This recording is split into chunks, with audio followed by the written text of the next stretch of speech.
Hi, it's Eva Cartman, and you're listening to the Dream Big Podcast Show, the place to go to learn, laugh, and grow. Today we are going to answer a question from a big dreamer who wants to know how to say I'm sorry when you royally mess up. I'm not talking about something minor. This is when you feel like you hurt someone you cared about, and you want to try to make it right. Knowing when and how to say I'm sorry is an essential life skill that you'll need to accomplish your big dreams. Speaking of dreams, are you ready? Because it's time to dream big. My name is Eva Cartman. I'm part of a squad of super kids that are here to change the world. We don't believe you need to be adults to have big goals and start working towards your dreams. We believe age is just a number, and you're never too young to make a difference. We may be young, but we are not naive. We understand that achieving our big dreams will not be easy. It will take incredible dedication, hard work, and yes, massive action. There will be ups and downs, but we embrace the challenges and relish pushing outside of our comfort zone because this is how we grow. They may not teach us these concepts in our school textbooks, but we are smart enough to know that the tools and tactics to achieve our big dreams are out there, and we are willing to do the work to seek out these skills and master them because we know that our future depends on it. We are the big dreamers, and it's time to dream big. Quick announcement regarding the Dream Big Academy. We are hard at work to create the best course ever for kids to learn success principles and what it will take to have a happy, fulfilled life at home, school, and beyond into your adult years. To be the first to know when the Academy is ready, go to dreambigpodcast.com/waitlist and sign up today. Okay, so today I'm answering a question from Lisa Holder in Miami, Florida.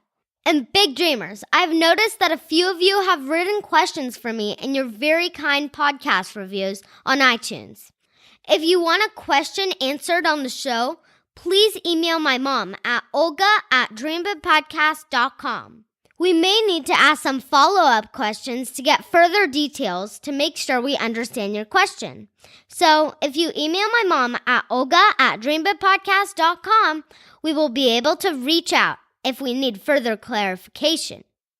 Okay, on to Lisa's question. Lisa writes, Eva, I royally messed up.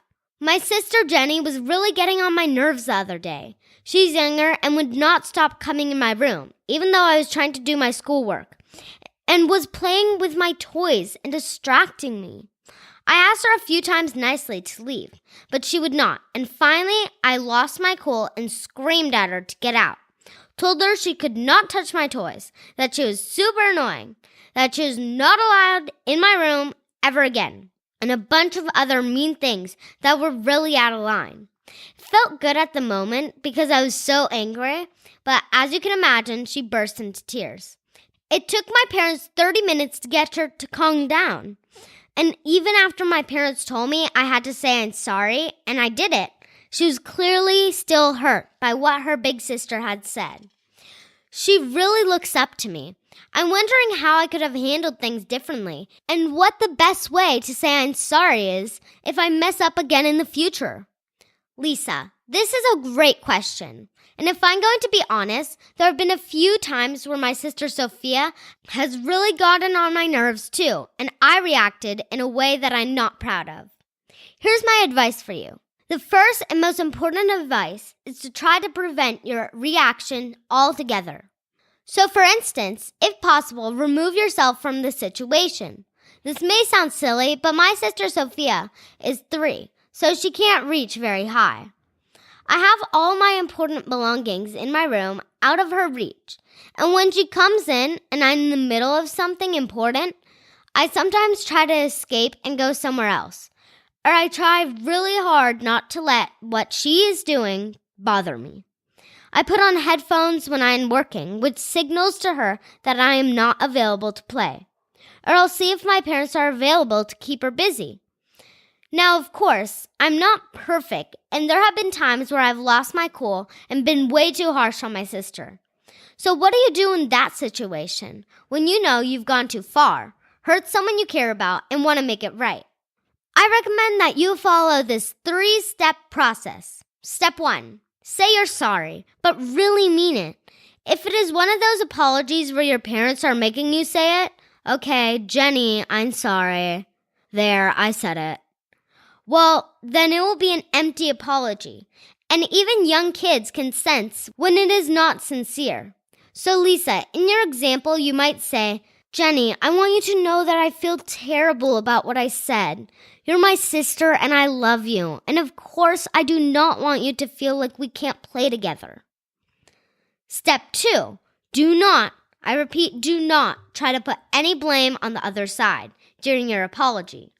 This part is hard because you may have been triggered by something that they did, but the apology will not come across as genuine if you start pointing fingers. A few words you should eliminate from the apology are if, so don't. So don't say, for example, if I hurt your feelings, I'm sorry I hurt your feelings. Also, don't say but.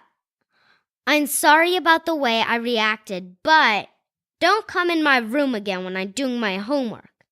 Instead, put the blame on yourself for reacting the way you did. For instance, you might say, I did not sleep that well the night before, so I had short temper and overreacted. I'm really sorry and it won't happen again. And step 3 is to make things right with actions. And this is the most important step. You know the old saying, actions speak louder than words? When you royally mess up, you need to genuinely say you're sorry, not blame the other person, and take actions to make things right.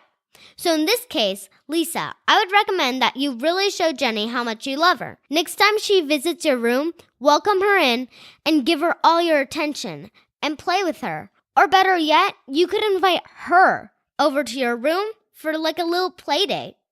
I want to be clear that while I was answering Lisa's specific question, this 3-step apology process works in any situation. To recap, step 1, say you're sorry and be real about it. There's nothing worse than a fake apology. Step 2, when you say you're sorry, don't deflect the blame on the other person. Don't use the words if or but. You will actually be amazed that many times when you take all the blame, the other side will just volunteer an apology as well. Step 3, take action, be proactive. Show with actions, not just words, that you know you can do better and that you want to make things right. Sorry doesn't mean anything if you keep on doing what you say you felt sorry for. Very true, Sophia. Very true.